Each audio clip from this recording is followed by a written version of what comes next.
हाँ, तो राजस्थान में पर्यटन, यहाँ से 100% क्वेश्चन आता ही आता है और इसको शानदार तरीके से फुली अप टू डेट करके आपके सामने मैं प्रस्तुत कर रहा हूँ। बड़े ढंग से इसको नोट्स बनाने हैं और तुरंत इसको याद कर लेना। 101% क्वेश्चन आना तय है, क्योंकि पर्यटन है, इससे गवर्नमेंट को अच्छा खासा रेवेन्यू मिलता है, हमें भी बहुत। राजस्थान फिर वो जो पैसा होगा वो डेवलपमेंट में लगाया जाएगा। तो टूरिस्ट का बढ़ना या अपने पर्यटन का बढ़ना हमारे देश के लिए, हमारे स्टेट के लिए, हर किसी के लिए बहुत ज़्यादा फ़ायदेमंद रहता है भाई। जैसे कि टूरिस्ट अगर यहाँ आएंगे तो यहाँ रुकेंगे, स्टे करेंगे, तो होटलों में रहेंगे तो होटलों में रोज़गार मिलेगा। कहीं पर भी रुकेंगे, पानी चाय जो खाना वाना खाएंगे तो उन लोगों को रोज़गार मिलेगा। और जहाँ पर भी देखने जाएंगे, टिकट विकट कटाएंगे तो उस प्लेस, मतलब हर जगह से ये हमें एक तरीके से उद्योग कह सकते हैं, अपनी बिजनेस है, जिसमें जो कि बहुत अच्छी बात है। हमारे यहाँ की संस्कृति को जानेंगे, इस संस्कृति को मतलब और ज़्यादा फैलाएंगे तो काफ़ी बेनिफिट्स है परिवहन के। और उसमें भी बात करेंगे राजस्थान में पर्यटन। तो राजस्थान में पर्यटन की मैं अगर बात करूँ तो हमारा ऑल ओवर इंडिया जो है, भारत में जितने भी विदेशी पर्यटक आते हैं उसमें हर तीसरा आदमी राजस्थान आके ज़रूर जाता है, जो कि बहुत गर्व की बात है। मैंने इसीलिए पहली लाइन लिखी है कि भारत में आने वाला हर तीसरा पर्यटक राजस्थान ज़रूर आता है। ये बहुत बड़ी बात है, ठीक है। अगर 30 आई तो 10 राजस्थान पहुँचेंगे ही पहुँचेंगे, तो बहुत बड़ी चीज़ है। इसका मतलब राजस्थान में पर्यटन का बहुत बड़ा महत्वपूर्ण योगदान है। अब कुछ फैक्ट है, ऐसी बातें पढ़ेंगे कि राजस्थान में पर्यटन के विकास के लिए कौन कौन सी स्कीम चल रही है, योजनाएं चल रही है। राजस्थान में पर्यटन में क्या क्या हमें यहाँ पर लोगों को क्या क्या, मतलब हमारे डिपार्टमेंट को प्राइज़ मिले हैं, कौन कौन से ऐसी योजनाएं जो किन के लिए हैं, ऐसे कौन कौन से और स्थल है जो पर्यटन स्थल बढ़ावा उनको मतलब बढ़ा रहे हैं ताकि और ज़्यादा टूरिस्ट बढ़े। उसके से पहले अपन थोड़ी सी बातें करेंगे कि राजस्थान में पर्यटन विभाग के नियंत्रण में 2 सार्वजनिक क्षेत्र है, ठीक है। 2 पब्लिक मतलब सार्वजनिक कह सकते हैं जो क्षेत्र काम कर रहे हैं। उसका नाम है राजस्थान पर्यटन विकास निगम लिमिटेड और राजस्थान राज्य होटल निगम लिमिटेड। वेरी इंपॉर्टेंट है, सीधा प्रश्न आएगा, ऑप्शन में रखेंगे और कहेंगे कौन सा नहीं है। 2 रह जाएंगे, फिर सी में रह जाएगा दोनों, डी में रह जाएगा कोई नहीं, या फिर कुछ और हो जाएगा, ठीक है। तो राजस्थान पर्यटन विकास निगम लिमिटेड, राजस्थान राज्य होटल निगम लिमिटेड, और एक स्वायत्त संस्था भी है, एज लाइक प्राइवेट स्वायत्त संस्था है, राजस्थान पर्यटन और यात्रा प्रबंध संस्थान, जिसको शॉर्ट में रेटमैन भी कहा जाता है। ये जो है, ये भी एक संस्था है, वो एक स्वायत्त संस्था है जो भी हमारे पर्यटन डेवलपमेंट के लिए, हमारे पर्यटन को बढ़ावा देने के लिए काम कर रही हैं। फिर है थोड़ा सा फैक्ट की ओर चलें अपन, ज़्यादा तो वो नहीं होते यहाँ से, लेकिन आते हैं कि पर्यटक अगर अपन बात करें तो पर्यटक 2 तरह के होते हैं। एक तो हमारे खुद के, भाई अपन भी तो कहीं घूमने जाते हैं ना, कि चलो आज नाहरगढ़ चलते हैं, आज जयगढ़ चलते हैं, आज अजमेर चलते हैं। तो हमारे राजस्थान का राजस्थान में जो घूमता है, या फिर भारत का भारत में कहीं पर हम घूमते तो स्वदेशी कहलाए, और जो बाहर से हैं विदेशी कहलाए। तो पर्यटकों में जिसमें स्वदेशी और विदेशी दोनों को मिलाकर देश में राजस्थान 7वीं पोजीशन पर है। ये ध्यान रखना, अगर विदेशी और स्वदेशी सभी को मिला के हम देखें पर्यटकों में आने वाली संख्या में, तो हम 7वीं पोजीशन पर है, ठीक है। बस हमारे राजस्थान से मतलब है। अब हम थोड़ी बात करते हैं कि क्योंकि ये जितने भी आंकड़े 2022 के हैं, उसके बाद में अभी तक कोई रिपोर्ट नहीं आई है। तो स्वदेशी अगर बात करें अपन, तो स्वदेशी सर्वाधिक आए थे 2022 में। महीना कौन सा था? अगस्त का महीना, क्योंकि लगभग जुलाई अगस्त के महीने अपने बारिश के महीने होते हैं, और बारिश के दिनों में राजस्थान में आना पॉसिबल है, वरना आपको पता है कैसी तपती धूप है। विदेशी सर्वाधिक वो नवंबर में आए थे। विदेशी क्या है कि उनको अपन नवंबर में हल्की हल्की ठंड शुरू हो जाती है, नॉर्मल विदेशियों को वो ठीक लगती है। विदेशी सर्वाधिक 2022 में आए थे नवंबर के महीने में। और दोनों मिला के अगर आपसे पूछे, जिसमें स्वदेशी भी हो और विदेशी भी, कुल पर्यटक 2022 में, तो लगभग एवरेज वो अगस्त के महीने में ज़्यादा आएगा, क्योंकि यहाँ पर वो बारिश के दिन होते हैं और अपने लोग भी सबसे ज़्यादा अगस्त के महीने में घूमने जाते हैं। तो ये कुछ फैक्ट है जहाँ से क्वेश्चन आ सकता है। बाकी पुष्कर, अजमेर, माउंट आबू, यहाँ पर देशी पर्यटक, देश का मतलब स्वदेशी, जो देश हमारे देश 2022 में यहाँ पर ज़्यादा घूमने के लिए गए थे। और जयपुर, उदयपुर, जोधपुर, यहाँ पर विदेशी पर्यटक ज़्यादा आए थे 2022 में, ठीक है। हम लोग तो कहाँ जाते हैं, राजस्थान के लोग या फिर यहीं के लोग पुष्कर जाएंगे, अजमेर जाएंगे, माउंट आबू जाएंगे, लेकिन विदेशी जो लोग आते हैं वो जयपुर, उदयपुर, जोधपुर ज़्यादा जाते हैं, बड़ी सिटी है। दूसरी बात, मेन चीज़ क्या है कि यहाँ पर ऑनलाइन काम जल्दी ईजिली मिल जाता है, साइटें प्रॉपर काम कर रही है। तो आरटीडीसी जो काम कर रही है, सीधी रोडवेज क्या ना यार, बसें जो है वो सीधी मोटे मोटे शहरों में लाती है, तो ये भी काफ़ी कारण हो जाता है। फिर राजस्थान में अगर विदेशी पर्यटक देखें तो इनकी क्या है कि जो भी पर्यटक आएगा उसकी टिकट कटेगी, टिकट दे दिया जाता है, उसकी एंट्री होती है, ठीक है, उसकी आईडी भी लगती है। तो रिकॉर्ड अगर चेक किया गया तो राजस्थान में विदेशी पर्यटक आए थे ज़्यादातर 5 कंट्री के ज़्यादा आते हैं। एक तो अमेरिका के, फ्रांस, इंग्लैंड, बांग्लादेश और जर्मनी के लोग यहाँ पर 2022 के आंकड़ों के अनुसार टॉप 5 कंट्री है जहाँ से लोग ज़्यादा आए राजस्थान के अंदर, ठीक है। बाकी विश्व पर्यटन दिवस तो 27 सितंबर को मनाया जाता है, ये भी कोई छोटा मोटा फैक्ट आ जाए। तो ये तो कुछ आंकड़े थे। अब क्या होता है, कुछ अपन ऐसी बात देखते हैं कि हमारे इस पर्यटन को बढ़ावा देने के लिए हर कोई छोटे मोटे पोर्टल है, कुछ साइटें हैं, कुछ स्कीम्स है जो जितना अच्छा काम करें उनको प्रोत्साहित करने के लिए कुछ इनाम देती है, कुछ सम्मानित करती है ताकि और मोटिवेशन मिले। तो एक उत्सव पोर्टल है जो हमारे पर्यटन मंत्रालय भारत सरकार के द्वारा इसको हैंडल किया जाता है। इस पोर्टल को, इस पर एक सूची जारी की जाती है, लिस्ट निकाली जाती है 2-3 साल से ना। तो उसमें राजस्थान को सर्वश्रेष्ठ राज्य घोषित किया गया पर्यटन के मामले में। एक बात तो ये, तो उत्सव पोर्टल, पहली बात तो उत्सव पोर्टल किसके द्वारा हैंडल किया जाता है, भारत सरकार के पर्यटन मंत्रालय द्वारा, जिसमें राजस्थान को फर्स्ट रैंक मिली है।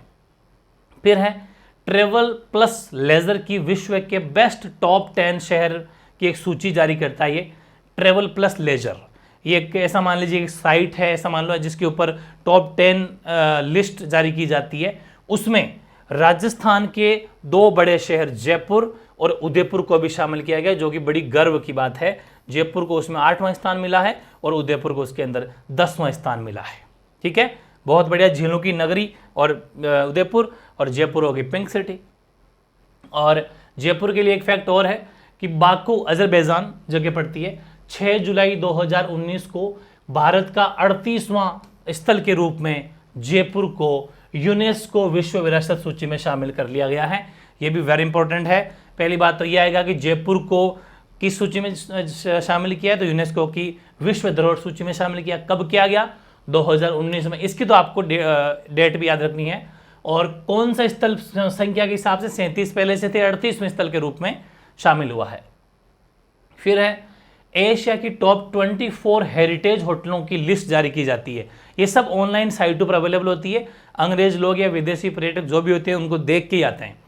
तो एशिया के टॉप 24 हेरिटेज होटलों में रामबाग पैलेस, अपने जयपुर में है रामबाग पैलेस, उसको भी शामिल किया गया। हालांकि इससे पहले या फिर सबसे पहला जो भवन था वह उमेद भवन था जोधपुर, वो पहले से ही शामिल है, ठीक है। उमेद भवन जोधपुर वाला वेरी फेमस, वो पहले से ही टॉप 24 हेरिटेज होटलों में। और मैंने कहा था राजस्थान का पहला हेरिटेज होटल भी उमेद भवन है, ये भी ध्यान रखना है ना।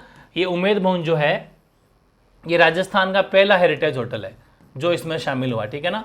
राजस्थान का पहला हेरिटेज होटल है जो टॉप 24 या एशिया की हेरिटेज होटलों में शामिल है। उसी में रामबाग पैलेस को भी शामिल कर लिया गया जो अपने सी स्कीम जयपुर में ही है। फिर 23 अगस्त 2022 को कुंभलगढ़ व चित्तौड़गढ़ किलों को हेरिटेज डेस्टिनेशन इन इंडिया, इसमें एक सिल्वर अवार्ड मिला है। मतलब ये फोर्ट को हर कोई देखना चाहता है और कुंभलगढ़ के चित्तौड़गढ़ के किलों को, इसलिए एक ये हेरिटेज डेस्टिनेशन इंडिया के द्वारा अवार्ड दिए जाते हैं। तो सिल्वर अवार्ड इसके अंदर अपन को मिला है, ये भी गर्व की बात है। एक महारावल हरराज जी महल, ये जैसलमेर का जो सोनार फोर्ट है, दुर्ग है, उसमें है, उसको भी यूनेस्को की अवार्ड में ये यूनेस्को अवार्ड मिला है। ये अपन क्या पढ़ रहे हैं, ये वो चीज़ें पढ़ रहे हैं जो पर्यटन को बढ़ावा देने के लिए भी है, प्लस राजस्थान का मान सम्मान भी बढ़ रहा है कि हमारे पर्यटन में डेवलपमेंट करने में कितना हमें जो सम्मानित किया गया है, कौन कौन से पुरस्कार दिए गए हैं, जो कि अच्छी बात है। बाकी पर्यटन का लोगो 2022 में चेंज कर दिया। पहले क्या लोगो था, न जाने क्या दिख जाए। लोगो जानते हो ना, जैसे एंट्री होती है बड़े बड़ी, जहाँ पर तो लिखा रहता है न जाने क्या दिख जाए, उसको चेंज करके वापस कर दिया पधारो हमारे देश, ठीक है ना। ये लोगो होता है, स्लोगन होता है। तो न जाने क्या दिख जाए के स्थान पर 25 जनवरी 2019 को पधारो हमारे देश, जो कि पहले भी यही था, वापस इसी को कर दिया है, न जाने क्या दिख जाए की जगह। तो 2-3 प्रश्न आएंगे कि पधारो हमारे देश वापस कब लोगों को मतलब रखा गया, तो 25 जनवरी 2019 को, या फिर पधारो हमारे देश जो कि 2019 में वापस रखा। इससे पहले क्या क्या लोगो था, न जाने क्या दिख जाए, ठीक है ना, ये ध्यान रखना। फिर है अब, अच्छा ये बात भी थोड़ी सी मैंने एक पेज सजाया आपके लिए कि अपन अगर देखना चाहे तो राजस्थान में पर्यटन स्थल कौन कौन से, वैसे तो आप सब जानते हो, अपन ये दुर्ग वगैरह टॉपिक आपके आने वाला आधा आधा कंप्लीट हुआ है, तो वो सब पता है कि फोर्ट देखने के लिए जा सकते हैं। लेकिन फिर भी कुछ ऐसी बेसिक चीज़ें हैं जो हमारे यहाँ पर कोई भी टूरिस्ट या पर्यटक आता है वो देखना चाहता है। एक तो प्राकृतिक स्थल, जिसमें पर्वतीय क्षेत्र जैसे माउंट आबू है, रेगिस्तान है, हमारे जैसलमेर में बालू का स्तूप है ना, वो मिट्टी के धोरे बालू के स्तूप ही बन जाते हैं, वो हैं, झीलें हैं, फोर्ट्स किले हैं, अभ्यारण्य है, ठीक है, जलप्रपात है जो पानी झरता रहता है, ये सब देखने के लिए एक तो प्राकृतिक स्थल है जो हमने नहीं बनाई, नेचुरल है, प्राकृतिक है, ये अपने द्वारा नहीं बनाई गई है, नेचर के द्वारा, प्रकृति के द्वारा ऑटोमेटिक बन गई। एक तो वो देखने के लिए टूरिस्ट खूब आते हैं। दूसरा ऐतिहासिक व सांस्कृतिक स्थल भी है, जैसे कि दुर्ग जो फोर्ट राजा महाराजाओं ने बनाए थे। पुरातात्विक स्थल में जैसे आहड़ और कालीबंगा को ज़्यादा देखना पसंद करते हैं। महल, हवेलियाँ और धार्मिक स्थल, ये सब भी ऐतिहासिक व सांस्कृतिक स्थल भी देखना पसंद करते हैं टूरिस्ट। फिर भूपर्यटन या फिर पर्यटन का नवीनतम पक्ष जो आजकल ज़्यादा थोड़ा बहुत आया है, जैसलमेर का जीवाश्म पार्क और कुछ प्राचीन शैल क्षेत्र होते हैं जो अपन बायोलॉजी के अंदर ज्योग्राफी में पढ़ते हैं ना 11वीं 12वीं में, वो शैल स्थल भी देखने के लिए मिलते हैं, लोग देखने आते हैं। इसके अलावा पर्वत, पठार, कुछ भूआकृतीय लैंड स्ट्रक्चर ऐसा होता है अलग डिफरेंट, कभी टीले हैं तो कहीं मिट्टी है तो कहीं दरारें हैं तो कहीं गड्ढे हैं, तो लोग देखने अच्छा चाहते हैं। राष्ट्रीय उद्यान और अभ्यारण्य भी पर्यटन स्थल में शामिल है। ये सब वो चीज़ें हैं जिनको यहाँ पर टूरिस्ट जो भी आएगा वो देखना पसंद करता है राजस्थान में, ठीक है, वेरी इंपॉर्टेंट है।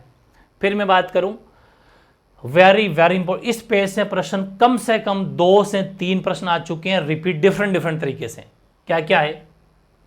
पर्यटक परिपथ या टूरिस्ट सर्क्यूटर, ठीक है, सर्किट बोल दो, चाहे हिंदी में पर्यटन सर्किट बोलते हैं या फिर पर्यटन परिपथ भी, ये सारी बातें अपन पढ़ेंगे। देखो 4 तो अपने पर्यटन संभाग है, पर्यटन संभाग, ठीक है, कौन कौन से, वेरी इंपॉर्टेंट है, नाम आएगा कि निम्न में से कौन सा पर्यटन संभाग में शामिल नहीं है। तो जोधपुर, उदयपुर, अजमेर और कोटा 4 पर्यटन संभाग है। 7 पुरातात्विक पर्यटन सर्किट है, 7 आर्कियोलॉजी मतलब पुरातात्विक पर्यटन सर्किट है। जयपुर, जोधपुर, कोटा, उदयपुर, बीकानेर और ये दोनों अभी नए शामिल किए गए हैं, अजमेर और भरतपुर। पहले से 5 थे लेकिन 2 और शामिल हो गए, लेकिन कुल मिलाकर आपको 7 याद करने हैं। ये 7 पुरातात्विक पर्यटन सर्किट है। और ये प्रश्न 2-3 बार आ चुका ये वाला कि राजस्थान में पर्यटन परिपथ कितने हैं? 10। हिंदी में पर्यटन परिपथ बोलते हैं, वैसे पर्यटन सर्किट भी कह सकते हैं अपन। तो ध्यान रखिए राजस्थान में 10 पर्यटन सर्किट या 10 पर्यटन परिपथ हैं। नाम याद करने पड़ेंगे। वैसे तो वो बड़े एग्जाम में आया था, जैसे अपने लेबर असिस्टेंट के एग्जाम होते हैं, पटवार के एग्जाम होते हैं, उनमें थोड़ा डीप प्रश्न आते हैं क्योंकि वो ग्रेजुएशन लेवल के होते हैं। लेकिन फिर भी आप अगर याद रह जाए, याद मत रखना लेकिन मोटा मोटी ऐसे देख लेना, क्योंकि इनमें से नाम आया था और ये पूछा गया था कि कौन सा, एक डिफरेंट नाम दे दिया, कोई एक गलत दे दिया, 3 तो इसमें से दे दिए, चौथा कुछ और दिया था, और ये पूछा था कि कौन सा राजस्थान के 10 पर्यटन सर्किट या राजस्थान के 10 पर्यटन परिपथ में शामिल नहीं है, ठीक है ना। इसलिए ढूंढाट सर्किट, अलवर सर्किट, अलवर को अपन कह सकते हैं मेवात सर्किट भी समझ जाना, Bharatpur circuit, Merwara circuit, Shekhawati circuit, मरु त्रिकोण, Mewar circuit, Ranthambore circuit, mount Abu circuit, Hadoti circuit, ये वही रहेंगे। बिल्कुल कुछ दिनों बाद में जब अपडेशन होगा, 1-1.5 साल बाद में, फिर नए जिले पूरे वापस प्रॉपर वे में आएंगे, तब उसके बाद में पर्यटन रिपोर्ट जब आएगी, हो सकता है कुछ नाम बदल जाए, जिले अलग हो गए ना, इसलिए बाकी जब तक यही चलेगा। जनसंख्या जब तक रिपोर्ट 21 वाली नहीं आएगी जब तक वही चलेगी, इसलिए।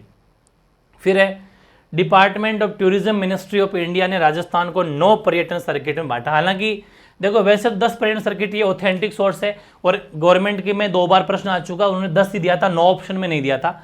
लेकिन कभी कभी आ जाए कि department of tourism, ministry of India, इसके अनुसार 9 ही है, ठीक है ना। 9 को याद नहीं करना क्योंकि वैसे भी अपना मतलब नहीं, अपने तो राजस्थान की वो याद करना होता है, लेकिन साइड में लिख लेना, नोट लिख के, उस अनुसार ये 9 है, ठीक है। फिर 3 सर्किट बनेंगे, ये भी 2022 के जो बजट जारी किया था उसमें प्रस्तावित है।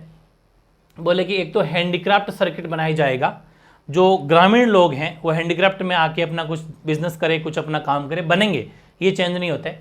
बर्डिंग सर्किट और स्पिरिचुअल सर्किट, ये तो ग्रामीण जीवन सुधारने के लिए बनेंगे, जो राजस्थान के सब जगह जितना भी ग्रामीण परिवेश में जहाँ जहाँ पर सेंटर बनेंगे वो गवर्नमेंट डिसाइड कर लेगी।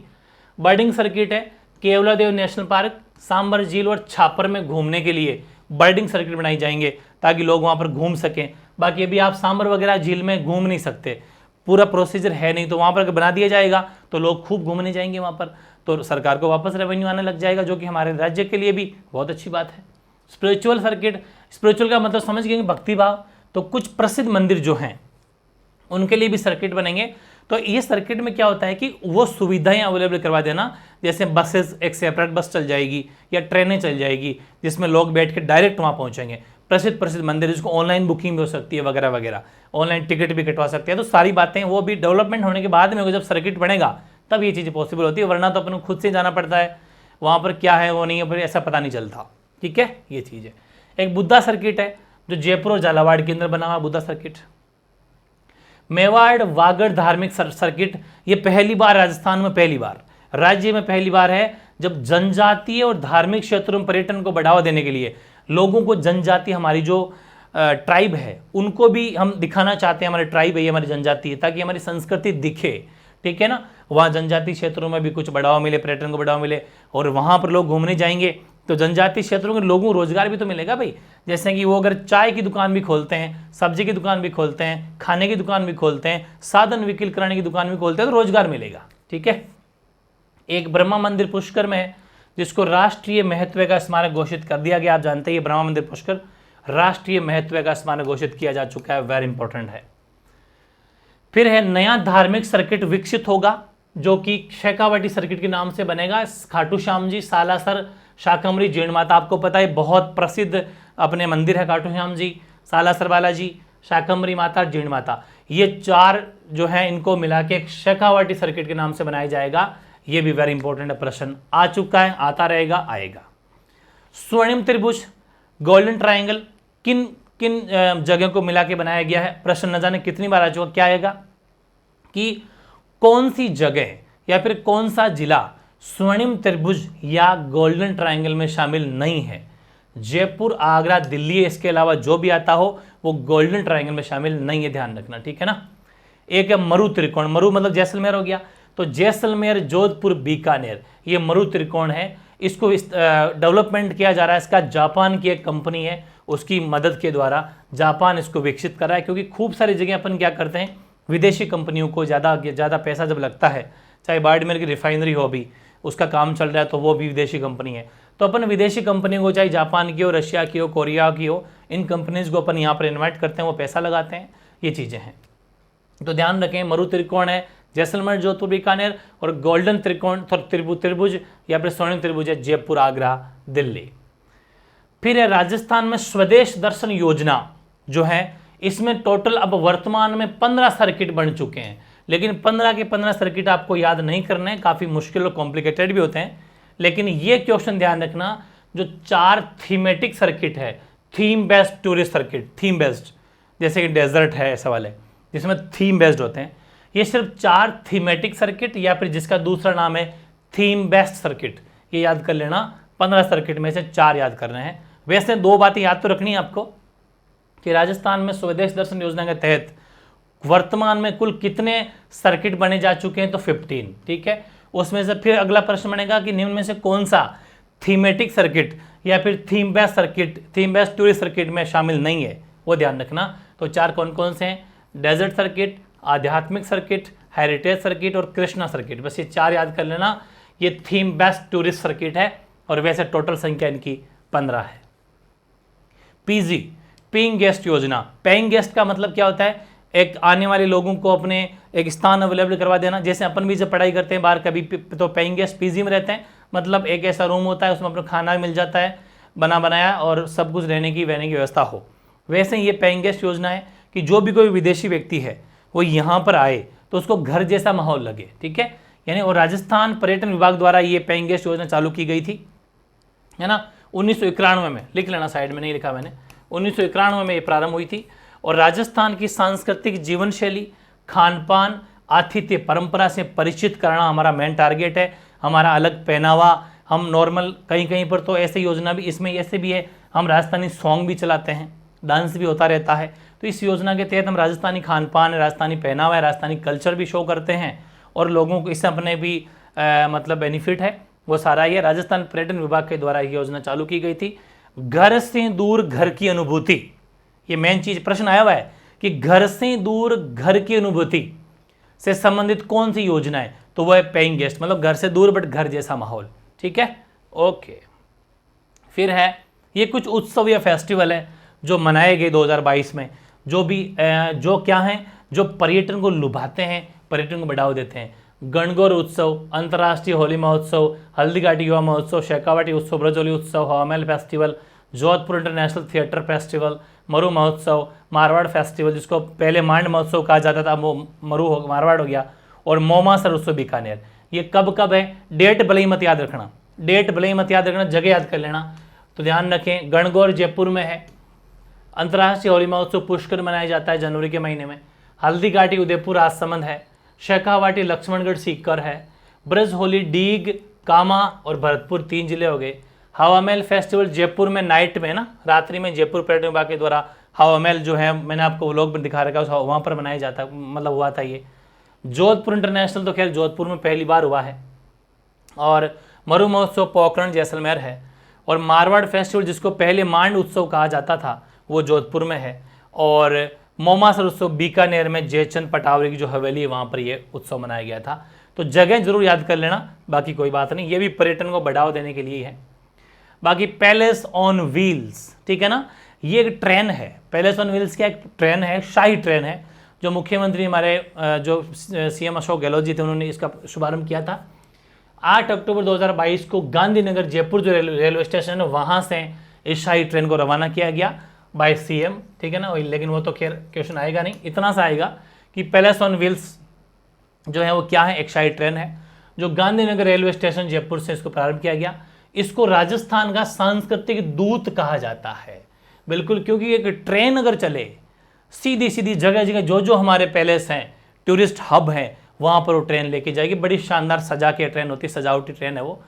पैलेस ऑन व्हील्स मतलब पैलेस है वो, व्हील्स, व्हील का मतलब पहिए, सीधी सी बात है, क्योंकि उसमें बैठ जाओ सीधे वहाँ पहुँच जाओगे। पैलेस ऑन व्हील्स जो कि एक शाही ट्रेन को रवाना किया गया था, ये बहुत अच्छी बात है, राजस्थान का सांस्कृतिक दूत इसे कहा जाता है।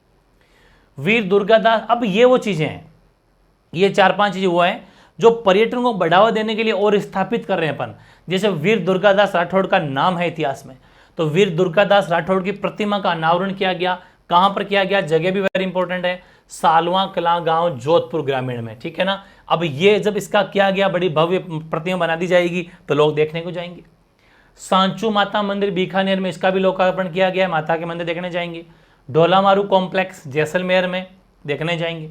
विश्व की सबसे बड़ी शिव प्रतिमा जो मैंने आपको करंट में पढ़ाया था, विश्वास स्वरूपम, स्टैच्यू ऑफ बिलीफ, बिलीफ का मतलब होता है विश्वास, स्टैच्यू ऑफ बिलीफ या स्टैच्यू ऑफ ट्रस्ट एक ही बात है। तो विश्वास स्वरूपम का जो है लोकार्पण 29 अक्टूबर 2022 को नाथ द्वारा राजसमंद के अंदर किया गया बाय प्राइम मिनिस्टर मोदी, ठीक है। बनास नदी के किनारे है, ठीक है ना, ध्यान रखें। गणेश टोकरी पहाड़ी पर जो है इसका इस प्रतिमा का लोकार्पण किया जा चुका है। विश्व की चौथी सबसे बड़ी प्रतिमा है, विश्व की चौथी सबसे बड़ी प्रतिमा है, ध्यान रखना, ठीक है। और हालांकि पहला जो है, फर्स्ट कौन है, वो स्टैच्यू ऑफ यूनिटी है भारत की, बाकी चाइना की है दूसरी और तीसरी, चाइना हुआ, लेकिन भारत की में ध्यान रखनी है कि पहली भी भारत की स्टैच्यू ऑफ यूनिटी, और दूसरी तीसरी वो चाइना उनकी है, चौथी भी भारत की बन गई है। विश्व की चौथी सबसे बड़ी प्रतिमा कहाँ पर है, तो वो है नाथ द्वारा राजसमंद में शिव प्रतिमा, जिसका नाम है विश्वास स्वरूपम, स्टैच्यू ऑफ बिलीफ। कभी कभी इंग्लिश में भी आ जाता है स्टैच्यू ऑफ बिलीफ, जैसे राजस्थान पुलिस कांस्टेबल के अंदर अभी अपन पढ़ेंगे प्रसाद योजना, प्रसाद योजना में डी का मतलब पूछ लिया, या फिर ए का मतलब पूछा था, या डी का ऐसा कुछ पूछा था, ए का भी मतलब पूछ दो, ऐसा भी इंग्लिश में कुछ वर्ड भी आ जाते हैं कि थोड़ा बहुत तो आपको नॉलेज होना ही चाहिए। फिर मैं बात करूं अजमेर में, अजमेर में 7 वंडर्स, अजमेर में 7 वंडर्स पार्क का निर्माण किया गया है, ठीक है। जयपुर में 3 विश्व विरासत, आगरा के बाद, हालांकि आगरा में भी 3 विश्व विरासत में शामिल किए गए थे, 3 शहरों को या 3 जगहों को, तो आगरा के बाद में जयपुर के भी 3 ऐसे स्थल हैं जिनको विश्व विरासत सूची में शामिल कर लिया गया है। एक जंतर मंतर 2010 में शामिल किया गया, आमेर फोर्ट 2013 में शामिल किया गया, जयपुर परकोटा 2019 में शामिल किया गया। बहुत ही गर्व की बात, स्टैच्यू ऑफ पीस है ना, पीस का मतलब शांति, ये पाली में है ना, ये है भाई, ये था पीएम के द्वारा अनावरण किया गया था। ओके, तो अनावरण पीएम के द्वारा किया गया था 2020 में, ठीक है ना, ये ध्यान रखना। एग्जाम इतना सा प्रश्न आएगा, स्टैच्यू ऑफ पीस कहाँ पर है, पाली में। और बाकी देश का पहला अंगदाता स्मारक अपना जो एसएमएस हॉस्पिटल है जयपुर के अंदर, उसी रोड पर ये है अंगदाता, ताकि लोगों में अंगदान करने की थोड़ी रुचि बढ़े और लोग अंगदान करें, ताकि जितने भी डॉक्टर्स अपने बनेंगे वो थोड़ा उन पर अच्छा प्रैक्टिकल कर पाएँ। अच्छी बात है, वैसे भी डेड बॉडी के बाद बॉडी का यूज़ है नहीं। तो देश का पहला अंगदाता स्मारक बना है जयपुर में, वेरी इंपॉर्टेंट है। फिर है अभिलेख म्यूजियम, अभिलेख म्यूजियम बीकानेर में बनाया गया है, अभिलेख म्यूजियम बीकानेर में बनाया गया है, जिसमें क्या है भाई, पहले तो ये ध्यान रखो कि अभिलेख म्यूजियम कहाँ बना है, बीकानेर में। उसमें क्या क्या है, 220 स्वतंत्रता सेनानियों की तो सचित्र दीर्घा बनाई गई, दीर्घा दर्शक दीर्घा, वहाँ पर बड़ी बड़ी जैसे स्टैचू बना दिया, लोग आके देखेंगे वो, जिसमें स्वतंत्रता सेनानियों की सचित्र डायग्राम के सहित 220, जिसमें छत्रपति शिवाजी महाराज की भी है, और इटली के विद्वान जो अपन पढ़ते हैं डॉक्टर LP टेसिटोरी, जो मैंने आपको ज्योग्राफी में पढ़ाया भी है, उनकी भी दीर्घा बनाई गई है। ये प्रश्न वेरी इंपॉर्टेंट है, ऐसे डिफरेंट वाले जरूर आ जाते हैं। वैसे तो 220 स्वतंत्रता सेनानियों की दीर्घा बनाई गई है, लेकिन यह आ सकता है कि छत्रपति शिवाजी और LP टेसिटोरी की भी दीर्घा, तो वो भी अभिलेख म्यूजियम बीकानेर में है। फिर है स्कल्पचर पार्क, ये नाहरगढ़ दुर्ग जयपुर में बनाया गया है, खूब लोग देखने जाते हैं। पर्यटक पुलिस थाना जयपुर और उदयपुर के अंदर तथा जोधपुर में स्वीकृत है, इनमें बन चुका पर्यटक पुलिस थाना अलग से, ताकि टूरिस्टों को कोई समस्या ना हो। कुलधरा आपने देखा होगा, भूतियागढ़ एक तरीके से, जैसे भानगढ़ जयपुर वाला है ना, सॉरी अलवर वाला, वैसे ही कुलधरा भी ये भूत किला की जगह कहते हैं, सम जैसलमेर में है। जिंदल स्टील जो कंपनी है, जिंदल स्टील कंपनी, उसके द्वारा इसका डेवलपमेंट किया जा रहा है, ताकि वहाँ पर भी टूरिस्ट बढ़े, ठीक है, देखना चाहते हैं लोग वहाँ पर। महाकवि माघ महोत्सव जयपुर में मनाया गया। मिनी गोवा, जो बिसलपुर बांध है, जयपुर में बिसलपुर बांध का ही पानी आता है, बिसलपुर बांध के किनारे मिनी गोवा एक स्थापित, मतलब एक लाइक गोवा जैसा बीच बनाया गया है। फिर रोपवे तो आप जानते होंगे, जो एक रस्सियों के सहारे बनाया जाता है, छोटा सा 3 4 5 7 8 जन लोग बैठ के सीधे उसमें चले जाते हैं, क्योंकि खूब सारे अपने बुजुर्ग व्यक्ति होते हैं जो मंदिर की सीढ़ियाँ नहीं चढ़ पाते, तो यहाँ से वो डायरेक्ट वहाँ पर चलाया जाता है, तो वो रोपवे होता है। राजस्थान का पहला रोपवे याद कर लेना, भीनमाल जालोर में बना था 2006 में। और सेकंड करणी माता मंदिर, ये अपने बीकानेर देशनोक नहीं, उदयपुर में बना था 2008 में, ध्यान रखना 2008 से वहाँ पर। बाकी हनुमान मंदिर रोपवे सामोद में बन चुका है। अन्नपूर्णा माता रोपवे जो कि जयपुर का पहला है, ठीक है ना, ये जयपुर का पहला है भाई, जयपुर का पहला है, जयपुर का पहला। वैसे अपने राजस्थान का 5वां रोपवे है। प्रदेश का फर्स्ट स्वचालित रोपवे है, ऑटोमेटिक चलता है। खोले के हनुमान जी परिसर में कभी व्लॉग बना दूंगा, खोले का प्रसिद्ध हनुमान जी प्रसिद्ध मंदिर जयपुर में। लोकार्पण इसका किया था राज्यपाल के द्वारा किया गया था, कलराज मिश्र जी, देख लीजिए। अन्नपूर्णा माता रोपवे प्रदेश का फर्स्ट स्वचालित रोपवे, याद रख लेना, जयपुर, ठीक है। और ये जयपुर का वैसे पहला है और वैसे राजस्थान का 5वां है। खोले के हनुमान जी परिसर में बना है, जो अन्नपूर्णा माता जी मंदिर तक जाता है। ये रोपवे होते हैं। वैसे कुछ प्रस्तावित रोपवे भी जो बनेंगे अब, एक तो एक कनक वृंदावन में जलमहल से लेके नाहरगढ़ जयगढ़ तक सीधा जाएगा, काफ़ी लंबा, बहुत बड़ी हेल्प हो जाएगी, लोग डायरेक्ट बैठ के वहाँ पहुँच जाएंगे। जालोर किले में हर्ष पर्वत शिखर, वहाँ पर भी प्रस्तावित है।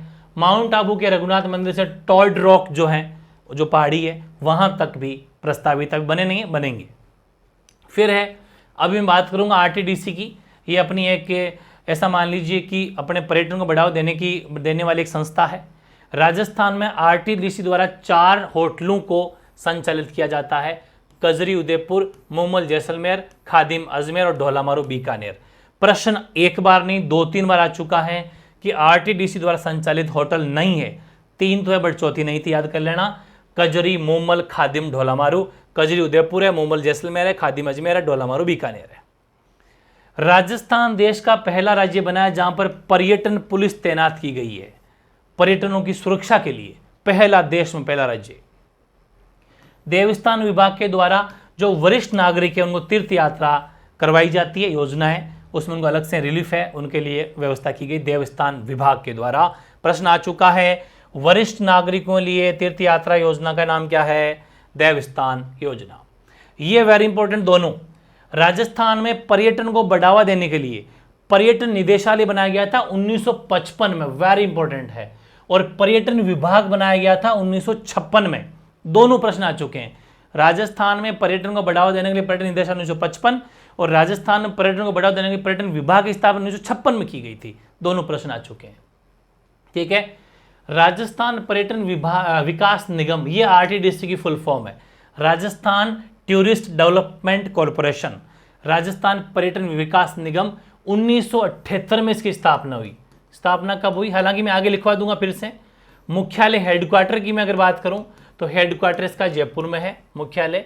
वैसे पूरे राजस्थान में एक संस्था काम करती है, पर्यटन को बढ़ावा देने के लिए काम करती है। क्या क्या करती है, पर्यटन के विकास के लिए काम करती है, पर्यटन स्थलों का रखरखाव का काम करती है, परिवहन करने के लिए, आवास रहने की जगह देने के लिए, देश विदेश में प्रचार करने के लिए आरटीडीसी हमारा काम करती है। ऑनलाइन भी इसमें बुकिंग हो जाती है, डायरेक्ट बस में बैठो बुक हो जाती है, आप जा सकते हो, घूम सकते हो।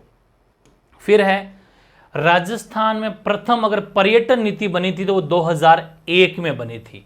राजस्थान में प्रथम पर्यटन नीति 2001 में बनाई गई, ठीक है, वेरी इंपॉर्टेंट है। और राजस्थान में होटल नीति अगर बनी तो होटल नीति बनी थी 2006 में, होटलों का डेवलपमेंट करने के लिए, होटलों में रहने के लिए। और ये कुछ 2-4 नीतियां मैंने एक साथ ही लिख दी है। राजस्थान इको टूरिज्म नीति, ये जुलाई 2021 से लेकर 2030 तक फिक्स कर दी गई है।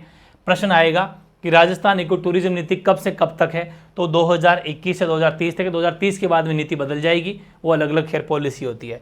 और राजस्थान पर्यटन नीति 2020 में लागू हो चुकी है। और राजस्थान देखो, राजस्थान की प्रथम पर्यटन नीति 2001 में, उसके बाद में 2020 में, और होटल नीति 2006 में, और इको टूरिज्म की अवधि है वो 21 से 30 तक है। ये ध्यान रख लेना भाई, छपेंगे प्रश्न। ये है वो मैं जो कह रहा था, आरटीडीसी सब है। पर्यटन विकास हेतु प्रयासरत संस्थाएं हमारे, मतलब पर्यटन विभाग को बढ़ावा देने के लिए कौन कौन सी संस्थाएं काम कर रही है, तो एक है राजस्थान पर्यटन विकास निगम लिमिटेड आरटीडीसी, स्थापना हुई 1978 में, मुख्यालय हेडक्वार्टर जयपुर में है। दूसरी है राजस्थान राज्य होटल निगम लिमिटेड, स्थापना हुई 1965 में। तीसरा Rajasthan institute of tourism and travel management, स्थापना 1996 में। राजस्थान फाउंडेशन, ठीक है, स्थापना 30 मार्च 2001 में हुई। इसके जो अध्यक्ष होते हैं वो राजस्थान के मुख्यमंत्री खुद होते हैं, ये प्रश्न आ चुका है, ठीक है, राजस्थान फाउंडेशन है। राजस्थान राज्य मेला प्राधिकरण जयपुर में है बना है, इसके अध्यक्ष होते हैं हमारे पर्यटन मंत्री, जो भी होंगे जिस भी सरकार के, वो खुद इसके अध्यक्ष होते हैं। ये भी प्रश्न आ चुका है। तो ये कुछ संस्थाएं हैं जो काम कर रही है राजस्थान के पर्यटन को बढ़ावा देने के लिए, ठीक है। फिर मैं बात करूं तो राजस्थान में राजस्थान टूरिज्म पॉलिसी 2007, ये टूरिज्म पॉलिसी है। पर्यटन विकास निगम का प्रतीक चिन्ह है the incredible state of India, Bharat का अतुल्य राज्य, ये हमारे विकास निगम का प्रतीक चिन्ह है, ठीक है। ये छोटे छोटे फैक्ट है। प्रसाद योजना आपको पता ही है, मैंने पहले भी आपको उस करंट वाले वीडियो में डाल रखा है, वैसे और देख लो। ये 2014-15 में मतलब इसकी योजना को लागू किया गया था। इसमें मेन काम था तीर्थ स्थलों का विकास करना, ठीक है, जिसमें कुल देश के 12 शामिल, जिसमें एक अजमेर भी शामिल है, 12+1, ठीक है। एक अजमेर नगर भी देश के अंदर शामिल किया गया है उन 12 में। तो ये भी हमारे राजस्थान के लिए बड़ी गर्व की बात है। देश में अगर किसी एक जगह हमारे राजस्थान की जगह को शामिल किया जाता है तो बहुत बड़ी बात है। अजमेर में दरगाह वगैरह देखने के लोग खूब आते हैं, विदेशी इंटरनेशनल तक भी है। अब एक चीज़ ये है, जो राजस्थान पुलिस कांस्टेबल में पूछा गया था, वो पूछा गया था ए का मतलब, और इंग्लिश में ऑप्शन थे पिलग्रिम, ठीक है, रेजुवेनेशन एंड स्पिरिचुअल AUGME एग्यूमेंटेंस, जो भी बोल देना आप, AU या फिर एग्यू, ठीक है ना, एग्यूमेंटेशन ड्राइव, ये फुल फॉर्म है P, ठीक है, R एंड तो हो गया फिर SAD, ये प्रसाद है। ध्यान रखना, इसकी फुल फॉर्म जरूर देख जाना, बस भले स्पेलिंग जरूर याद मत हो, थोड़ा लमसम याद कर जाना, क्योंकि जब राजस्थान पुलिस कांस्टेबल में पूछा जा सकता है तो BSTC PTT इन सभी LDC इन एग्जामों में पूछा जा सकता है। राजस्थान में पर्यटन को उपयोग का दर्जा, है ना, उपयोग का दर्जा या फिर उद्योग का दर्जा मिला था 1989 में, ठीक है ना, उद्योग का दर्जा, ठीक है ना भाई, उद्योग का दर्जा मिला था 1989 में, उद्योग का दर्जा मिला था। तो ये था भाई सेशन, और कैसी लगी मेरी मेहनत, फुल्ली अप टू डेट, चाहे कोई सा भी एग्जाम दे लेना, झंडे गाड़ दोगे, मेरी गारंटी है। प्रश्न बाहर नहीं जा सकता, ढंग से पढ़ के जाना, राजस्थान के पर्यटन से प्रश्न आना पक्का है, और ये वो टॉपिक है जो बिल्कुल यूनिक होते हैं, बहुत कम बच्चे पढ़ के जाते हैं और बहुत कम बच्चों का ही सिलेक्शन होता है। पता भी नहीं चलता अरे ये कौन था, ये फर्स्ट रैंक में कौन आ गया, अरे दिखाई नहीं था। नहीं दिखेंगे, वो पढ़ते हैं, बच्चे अंदर बैठ के पढ़ते हैं। तो राजस्थान में पर्यटन ढंग से पढ़ के जाना। ऐसे जितने भी छोटे छोटे टॉपिक है सारे करवा दूंगा, लगातार आने वाले हैं, बस 5-10 दिन में मामला सल्ट जाएगा। ज़बरदस्त तरीके से पढ़ना है। कोई भी डाउट रह गया हो तो ज़रूर कमेंट करना, ठीक है। मिलते हैं फिर नए सेशन के साथ।